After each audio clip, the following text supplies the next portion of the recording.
Broadcasting from the Vegas Video Network studios, just steps from the Las Vegas Strip, it's Awkward Silence 2.1. And now, our favorite host in this particular time spot, it's Brandon Gooch Hahn. Oh my God! I can't believe it! What's going on? My name is Brandon Gooch Hahn, and welcome to the debut of Awkward Silence 2.1 right here on the Vegas Video Network. Yay! I think that deserves, let's make it sound like it's a party. Let's make it sound like there are 6 people in this very room right here. Now, we got email at awkward@vegasvideonetwork.com, awkward@vegasvideonetwork.com. There's a phone number you could dial, 866-966-4599, 866-966-4599. And let's not forget, we also have live chat at vegasvideonetwork.com/live. If you want to be a part of the show, you want to ask us a question, there's a good chance I'm going to answer that question right smack dab in the middle of the broadcast. And let's just say you missed a show. Don't worry about it. We got you covered. vegasvideonetwork.com. They have all the replays. We're on YouTube. We're on iTunes. And we've just been added to Roku. Wow. I'm glad I didn't smoke weed today. I think it's about time for the seamless segue to camera number 2. Ooh, I know. I'm looking handsome. All right, let's do the news. So an 83-year-old great-grandmother decided to go out and get breast implants. Yes, breast implants in an 83-year-old woman. And the question I have to this woman is, how much attention do you need? Look, when I see a 20-year-old or a 30-year-old with fake boobs, the first thing out of my mouth is, OMG, look at them titties. But if she's 83 years old, the first thing out of my mouth is, OMG, she needs help crossing the street. I'm just saying the only thing that those things are going to be good for is propping open the casket and lid. You're going to die soon. Was that a little dark? A little dark? Ooh, okay. Meth, everybody. Let's talk about meth. It's my favorite show, Breaking Bad. So in Kentucky, they have seen a 600% increase in crime-related arrests, thanks to the Kentucky Police Department. But the thing is the people in the Kentucky region, they're not thinking the cops. No, they're thinking somebody else. How about Jesus Christ? Yes, Son of God, bitch. And apparently he's on the warpath. What's been going on is pastors in the community have riled up a whole big, revival, they like to call it. And they've been praying away the meth. And yes, 600% increase as a result of it. And I got to tell you, if I were the cops, I'd be a little bit jealous of Jesus taking my thunder. I mean, Jesus, if you wanted to let everybody know that you were the one responsible, hit us up with like a tornado or a lightning strike on a meth lab, or maybe you could just wash it all away with a tidal wave. I know that's geographically impossible for Kentucky, but he's Jesus. He could snap his finger and make that kind of thing happen. But no, instead, he decides to play a little low-key and phone in an anonymous tip, which is not that fun. He works in mysterious ways. And let's not forget AC/DC, my favorite band of all time, has recently released wine bottles with 4 of their signature songs on the cover of the label. And the funny thing is with AC/DC, they're one of those rare bands that managed to succeed after the death of their original lead singer, Bon Scott, who died of alcohol poisoning. And in related news, be on the lookout for Buddy Holly Airlines and Kurt Cobain ammunition. Oh, is it too soon? Too soon? All right, and Mike, the Situation Sorrentino has made the news. Yeah, I know. He makes me want to throw up on the inside of my mouth. He's recently made the news because Abercrombie and Finch has asked him to stop wearing their line of clothing because they say, in a quote, the Situation's association with the brand could cause a significant damage to their image. And when asked for comment, the whole state of New Jersey said, no shit, we've been telling you that for years. And Austin Powers 4 is going to be making its way to theaters within the next few years. Mike Myers has decided to dust off the Austin Powers franchise. And I do believe the working title for this new movie is Austin Powers, I Am So Sorry for Making You Sit Through the Love Guru. Yeah. Oh, I'm sorry. What was that? He's live? Okay. I don't know if you guys knew this or not, but today is Pahrump, Nevada's very first gay pride festival. And who better to talk to than our on-the-scene correspondent, Mark Moore. Mark, what's going on in Pahrump? Well, put away the meth and break out the glitter, folks, because Pahrump is about to get fabulous. It's happening tonight. What's going on down there? Actually, Gooch, the scene's pretty dead. As you can see behind me, the only thing with gay pride seems to be this sign. I was really looking forward to a couple of dozen young Latin Adonises, just greased up and freshly waxed, dancing with nothing but a bow tie and an AIDS ribbon. Guess they didn't get the Evite. I guess also the internet seems to be pretty scarce around here. It's like a bar of soap in this parts. Oh, hey, well, why so bitter, Mark? I don't understand. Well, bitter. Gooch is my first correspondence piece. I've done so much gay research. For the last 2 weeks, I've watched nothing but The Ultimate Fighter and the volleyball scene from Top Gun on an endless loop. I did my job. You know, I'm sorry these queers can't get together. Whoa. Let me apologize to our homosexual listeners. The views and opinions expressed by Mark Moore aren't necessarily the views and opinions expressed on Awkward Silence 2.1 and the Vegas Video Network. I got to let the public know. I'm sorry. You know, I just worked so damn hard. You know, I wanted to party, Iceman style. You know, volleyball's a tough game to play by yourself, Gooch. You know, who will be my goose? Somebody. Somebody. Kind of left me speechless. I think it's time to pass the mic.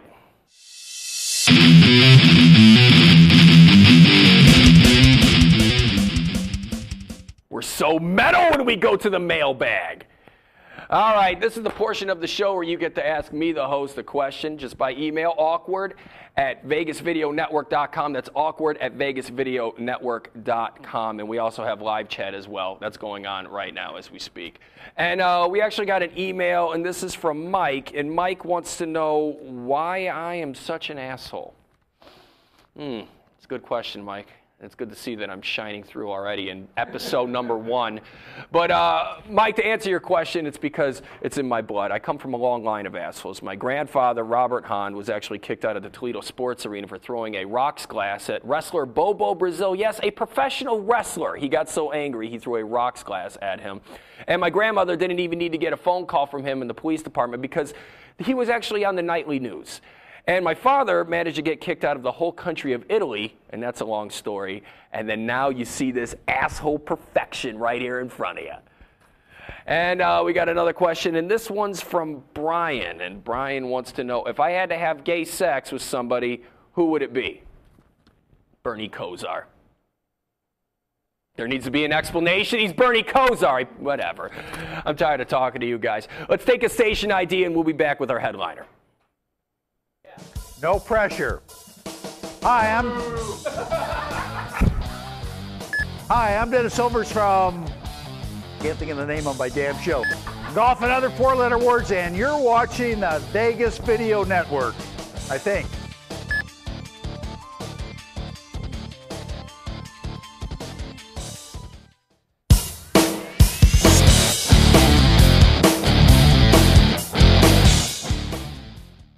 You know, I'd like to change my answer to the person I'd like to have homosexual with to Dennis Silvers. Let him know it's going to happen. All right, and now it's time for our headliner. This guy is actually a comedian, he's an actor, and he's the producer of Playboy Comedy down at the Palms Hotel. He does it every Thursday through Saturday. Thursday, 10 o'clock, Friday at 10 o'clock. At Saturday, you got 8 and 10 o'clock shows. This week, Mark Maron is a headliner. But let's talk to Cort McCown. What's going on, brother? How you doing? All right. Good, man. Thanks for coming. That's the most applause I've gotten in years. I got to tell you right now. Exactly. All 4 of those sons of bitches out there applauding. It's amazing, man. I feel welcome here. Well, you know, that's how we like to make you feel. I mean, you're a big deal. I mean, honestly, you're down at the Palms. You got the Playboy show down there. I know. And you come here, and there's like 4 of those toothless guys, like all sharing a cheeseburger out front. And it's like you feel good. You come in here and you think, man, I made it. Man. Exactly. I made it. Look at these teeth. Yeah. Well, there was like 5 people and 4 teeth. You know, that was like all together. It was incredible. It was incredible. I was a little afraid, but good to be here. Right on. So how long has the Playboy show been going down at the Palms? Well, I've actually had a show at the Palms now. March will be 8 years. Mm-hmm. So it's been a long time, man. We've been there. We started out as the Hollywood comedy tour, and we did that for a couple of years, and then we brought Playboy in when they built the Playboy Club, which, you know, it had to be done because, like, you know, if you go back to the history of Playboy clubs, you know, Playboy Square, you know, back in the 50s and 60s when they first started the clubs, there weren't comedy clubs across the country. You know, there weren't improvs and ha-has and bananas and, you know, yuckles and chuck-chucks or whatever the hell these places are.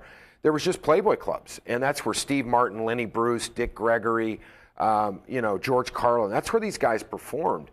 And so when I found out they were building a Playboy Club at the Palms, I'm like, it's a casino. It's a casino and a nightclub, and there wasn't really any entertainment going to be there.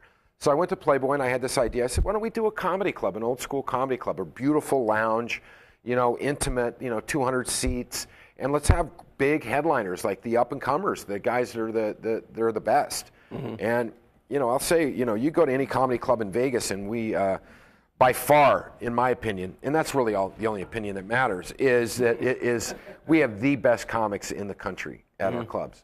It's very hard to dispute that. I mean, like I just brought up earlier, he had Mark Maron, who's Maron, huge. man. I mean, these podcasts nowadays, I mean, that's to me, that really freaks me out, these podcasts, because it's kind of taking over FM radio, which is where I make a lot of my bread and butter is right now on Comp 92.3. But the thing is Mark Maron, he's got the WTF podcast, and he was just on the show yesterday. Yeah. And I mean, that guy, he's a huge name in comedy.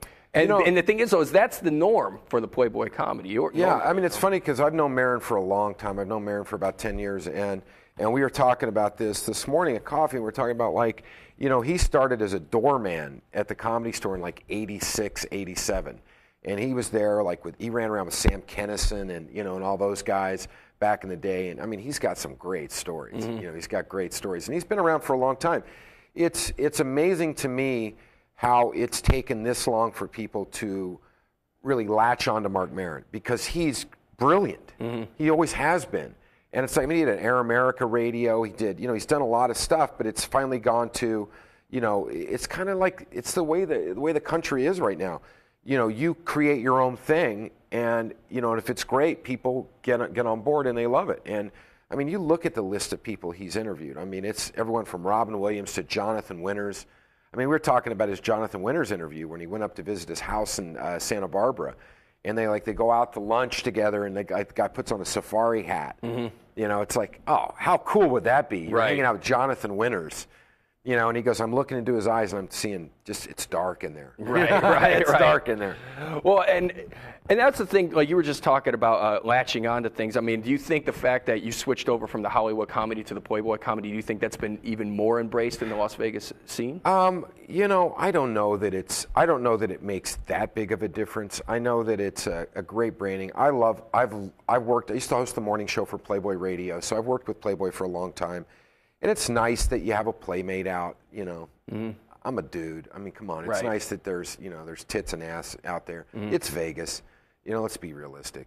I mean, it's, if you basically paraded a naked chick around on stage for 10 minutes, people would buy it. Yeah. You're going to hear no booze. You're not going to hear booze. And but at the same time, though, it really breaks down to the quality of comedians you have. I mean, I've always produced a show that, my opinion has been, I'm a comedian, so I don't ever want to have a show where it's people walk in and they go, that was okay. I want people to walk out of there going, wow. Like last night, there's probably half the crowd. We had about 140, 150 people there last night. And I would say half the people were there to see Mark Maron. And then the other half were just there to see a comedy show. And they didn't know. And the funny thing is when they walked out of there, those other half of those people were huge Maron fans at the end of the day. And that's what I want people to do. I want them to leave there and go, wow, because I have some comics people haven't heard of, like Ian Bagg or, Sebastian Maniscalco, who may not be the biggest name, on their... But they deliver. But they are awesome comedians, I mean, I've been at the Comedy Store. I've been a regular there for 8 years now. And I see guys that just nobody knows about. They're phenomenal comics. They've been doing it for 10 years, 12 years. I mean, Maron's been doing it for 20 years. And people are just now knowing who this guy is. It's a shame. What do you think the secret is, to actually kind of rise up in this game? Because there's a lot of funny guys out there that no one knows, and then you'll see somebody on Letterman or something, and you're like, this guy is... I don't get it. I don't get it. There is no rhyme or reason. There really isn't. I mean, it's like, why is Kim Kardashian famous? That's a good question. Why is this chick makes $12 million a year? $12 million a year. She makes $56,000 a day. That's a fact. A school teacher in America makes $43,000 a year. This country's screwed up. I mean, if that's the way we're doing it, I mean, what has she really ever done? I mean, like a guy named Ray J pees on her in a video, Exactly. and she's famous. Yeah. I mean, it's like, shit, for $6 million a year, he can shit on my chest on a daily basis.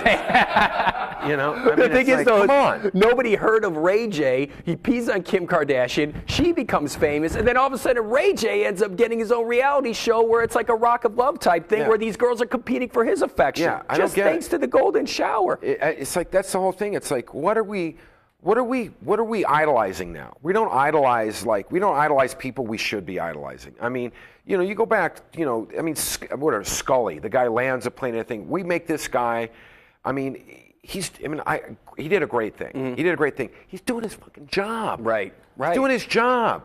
You know, what happens if the guy just like nosedives and then go, oh, what an asshole? You know, Right, it's like that. It's like, you know, you can't. It's like this guy was doing his job. He is a hero. He is a hero. You know, but it's like the guy didn't walk on the moon. I mean, you know, we used to have people that walked on the moon. They're heroes. People have been walking on the moon the last 10 years. Do you know anybody that's been walking on the moon the last 10 years? Right. Fuck no, because we don't care anymore. Mm-hmm. You know, we care about Kim Kardashian selling knockoff handbags at Sears. And we care about, you know, the situation. And now, I will say this about Jersey Shore. Now, I'm not a fan. I don't watch the show. But at least they managed to get drunk enough to beat each other up. Exactly. For our entertainment. For our entertainment. Thank Now, you. that's a gift. That's a Right. gift. You can, to be that big of a douchebag is a gift. You know, that's something you got to say. Yeah, that's interesting. Well, you know what's interesting? I think what you're saying is we love to see people get what they deserve. And when you watch somebody like The Situation or whoever the other guys are on this show get punched in the face, it's like, thank God somebody did something, because they've been having it coming forever. That's kind of like why I loved. It's the same reason why I loved To Catch a Predator. Yeah. You know, like we saw these bad guys get exactly what was coming to them, and then what happened? The show gets taken off the air because one of these kid touchers ends up putting a gun to his head, pulls the trigger when they're outside knocking on his front door. The guy's sister ends up suing NBC, and for what? They were doing the public service. Yeah, yeah. And it's like, and they never get, and the people that actually try to make a difference, they never get seen, they never get paraded around. It's only the people that go out there and show everybody how you can make it by using the least amount of intelligence possible, and it's sickening to watch. It is. I mean, you know, we've got a real problem in this country. Our kids are not educated. Mm-hmm. You know, we've got a bunch of idiots running around. You know, they're all sitting out in front of this building right now. You know, it's living proof that education doesn't work. You know, in this country. And I mean, you've got kids going to public school that are basically in 5th grade, and they're out in front of the bus stop. You know, taking their toothbrush and, you know, carving a shiv so they can make it through recess. You know, right. And it's like, or you've got to spend, you know, $40,000 a year on 1st grade. It's ridiculous. This country's going to a place where it's hard to live. It's hard. It's very difficult. And, you know, and there's so much unemployment. There's not, you know, and we're all blaming Obama. It's all Obama's fault. You know, but we had a retard in the office for 8 years that kind of got us here, you know, but we're blaming him for all the problems that we have because he's half black. Right. You know, it's like, you know, we don't blame the half white guy. We blame the half black guy. You know, it's just, I don't know. I woke up disgusted this morning. Right. Looked at the newspaper, threw up everywhere. I understand. Well, that's because, is there anything else that we can possibly do about it? I mean, we can't really have censorship on these shows. I mean, should we be allowed to watch? Should we be allowed to broadcast like Teen Mom, which gives young girls the idea that, hey, I could go out there, spit out some guy's baby, and then make a television show and make it that way? Well, no, it all breaks down to people having such a low self-esteem that they're willing to let somebody come in and exploit their lives to the fullest. Mm-hmm. I mean, it's like you've got someone, you know, this Octomom thing. It's like, you know, who gives a shit, you know, about this woman? She had, 9, 10, whatever kids at whatever it is at one time, and it's like, she did it, you know, who cares? She can't pay her rent. You know, I don't care anymore. What has she ever done? You know, I mean, she basically stuck 8 kids up her vagina and said, you know, here, give me money. You know, I John and Kate plus, none of this stuff. I don't care. Right. But see, people seem to want to watch this, and I can't figure out why we want to watch this. I understand when you want to watch a car chase to the end. I get that. There's a little bit of excitement in that. But why do you want to watch some lady chase 8 kids around for 5 days? Exactly. You know, I mean, it bores the shit out of me. I don't get it. So we have a live chat question. Scott, what's up? Yeah, so Nate wants to know, so we get that there's a lot of negative stuff there. What's the stuff that makes you guys laugh? Wow, what makes me laugh? Modern Family makes me laugh. That's a funny show. Modern Family makes me laugh. I'll be honest with you, that's a quality ass show. Mm-hmm. I enjoy something like that. Modern Family. You know, I think that show's actually really clever. The sense of humor is really dry. The jokes come from out of nowhere. Yeah. You know what other show I like is Archer. You ever watch Archer on FX? No. Oh, dude, that's a funny show. Yeah, I mean, it's like and I'll be honest with you. I mean, the way that America is right now, it's great for stand-up comedians because I got to be honest with you. It's like you know, all you got to do is you don't even have to go 3 pages deep in a newspaper now to find about 10 minutes of new material. Oh, for sure. You know, it's like. And it's great for comedy clubs because, I mean, you're going through your everyday life, and it's like, and it sucks. And it's like, and, you know, and it's time to go to a comedy club and just get out of it. You know, just get out of your head for a little while. Mm-hmm. But, you know, I don't know. I think there's so many things that are funny in this world now. You know, I mean, you know, just there's idiots out there. Well, especially if you're able to voice your opinion, especially if you're be able to look at somebody and just kind of pick apart their flaws. I mean, how can you not? Just like you were saying, like, I think the best time in comedy ever was when Bush was running the office. I mean, it was hilarious. It was hilarious. It was just nonstop hilarity all the time. And I know it sounds like, you know, comics were negative. It's not the fact that we're negative. It's just that we look at certain things and we like to point out how dumb it is and make everybody laugh as a result. That guy was completely retarded. I mean, completely retarded. This guy won twice. He didn't win once. He won twice. Right. He's retarded. Mm-hmm. I mean, the guy is illiterate retard, didn't have a job till he was 40, and we elect this motherfucker president twice. You know, and then we're going, our economy, we had a $1 trillion, you know, surplus, and now we're a, you know, multi-trillion-dollar deficit, and we're going, how did it happen? Right. It's like, well, you let this retard spend it all. You know, I mean, we're lucky we don't let's have like this massive amount of slinkies running around because that's about all that guy really understands. Like, slinky, it goes slinky. over the stairs. Yeah, look at it. It's down the White House steps. Well, what do you think Barack Obama should do about it? Me personally, I'm a little upset at the guy. He is fucked. There's no doubt about that. I've never seen a president walk into a worse situation, and it's unbelievable because you see these bumper stickers by these hardcore Tea Partiers and the right wingers that say, you know, it'll show a picture of Bush and it's him waving, going, "Hey, you miss me yet?" And no, we don't. Well, but the thing is with Barack Obama, it's like what's upsetting about him is he is not laying down the iron fist and just, hey, look, this is how things have to be, because that's exactly what George Bush did. That's what Reagan did. So why isn't he doing the same thing? He's trying to make too many people happy, and it's not working. Well, here's the problem is he is laying down the iron fist, especially lately what he's been doing. But the more he lays down the iron fist, the more he gets pushed back. Because you got to realize, you know, we're a sea of Republicans now. Yeah. And that all happened in the last election 2 years ago, you know, or a year and a half ago. And so now he doesn't have as many allies there. And I mean, it's a perfect example is like I was watching this CNN video from Pierce Morgan where this woman who's a big, she ran for senator, I think in Connecticut or somewhere, I can't remember where she was. And she's written this book. She's a big Tea Party person. She wrote this book about all her stuff. And he basically asked her on the program about her opinion on gay marriage. And it's in the book. She writes about her opinion of gay marriage in the book. She won't answer the question. She wants to only talk about things that are non-controversial so that she can come, you know, in other words, they want to write about it, but they don't want to, there's no defense for it. It's like Sarah Palin. It's like somebody really thinks that this woman would be an effective president. They have got to be insane. Mm-hmm. You've got to be insane to think that this woman could do anything good for this country. Right. You know, literally. I mean, she is... It's just ridiculous. It's ridiculous to me that we think, you know, and I'm not left wing or right wing. You know, it's like I want what's best. You know, politically, it's just such a broad thing that like people always say, well, you don't understand. Well, you know what? We should get rid of everybody. Clear the whole White House, clear the Congress, clear the Senate, clear everybody out, and start all over again. You know, and I think if you do something like that, then you got a shot. But other than that, we don't got a shot. They're there. Well, there's just too much bickering going on. This whole two-party system. Now it's just you have Democrats or Republicans. Yeah. And to me personally, I think the worst thing that could happen in these debates is the fact that you have somebody Republican from Massachusetts. Why can't it have, so-and-so from Massachusetts? Why do we have to know what political party he's affiliated with when all we got to do is listen to him talk? All we got to do is listen to him talk about what he thinks the way the country should be. But instead, they got to lump him into that team, and everybody jumps on board.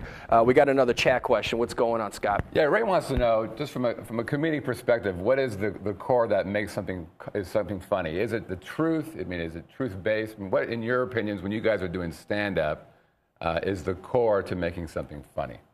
What is the core to making something funny? I think truth, and I think I used to, it's like funny. Like I don't like the whole shock idea, like shocking, to shock somebody into something. I don't think is all that effective. I think it's truth. I think you're telling the truth from your warped perspective. I mean, I think all comics, we're a dark, sick, self-loathing. We hate ourselves. Basically, I'm going to leave here. I'm going to go crawl into a ball, masturbate, and cry. Because this is the guy who just spent 4th of July at the Playboy Mansion, by the way. Yeah, and that's because that's what I do. Right. Basically, I'll be in a fetal position, crying after I masturbate, and because I'm ashamed of myself. But and then I'll think of something to talk about. About public school system. Right. Right. As I'm.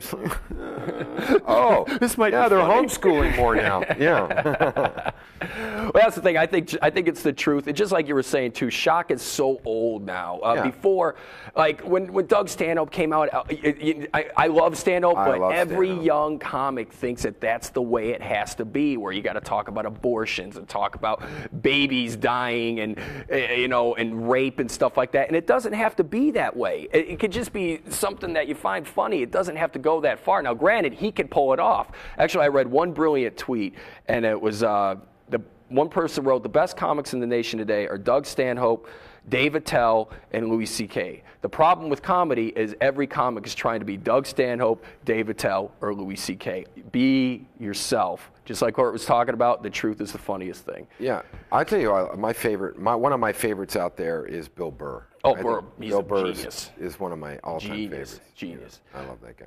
All right, so we're getting ready to wrap things up, and I want to thank you for stopping by. But hey, man, I hope all 4 of you people watching the show, I hope you had a good time. I hope you learned something.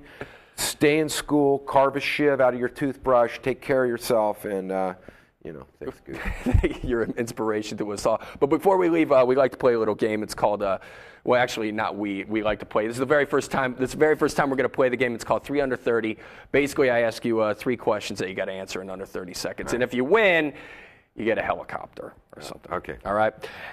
Scott, you got the timer? Ready. And here we go. First question. What is the capital of Ohio? Columbus. All right. Second question. Who is the 16th president of the United States of America? Oh, man, Jesus, that was 30 seconds already. Wow. Ooh. Fuck, no helicopter. No helicopter for you. Well, Cort, I got to thank you very much brother. for stopping by. Thanks, really Coach. Appreciate it. Once again, Playboy Comedy every Thursday, Friday, and Saturday down at the Palms. Thursday at 10, Friday at 10, Saturday you got 8 and 10. This week, don't forget to catch Mark Maron. He'll be there tonight and tomorrow as well. I want to thank Cort McCown, and I want to thank you, the good viewer, for tuning in to Awkward Silence 2.1 on the Vegas Video Network. Let's just say you tuned in and only caught the last 5 seconds. Don't worry about it. We'll be showing reruns on VegasVideoNetwork.com, iTunes, Roku, and YouTube. Thank you very much. Yeah. And don't forget to jump on CortMcCown.com as well. Had to throw that in there. Oh, thanks, bro. Thanks, man. Thank you very much for stopping by, man. Thanks, Gooch. We'll see you next Friday at 12:30.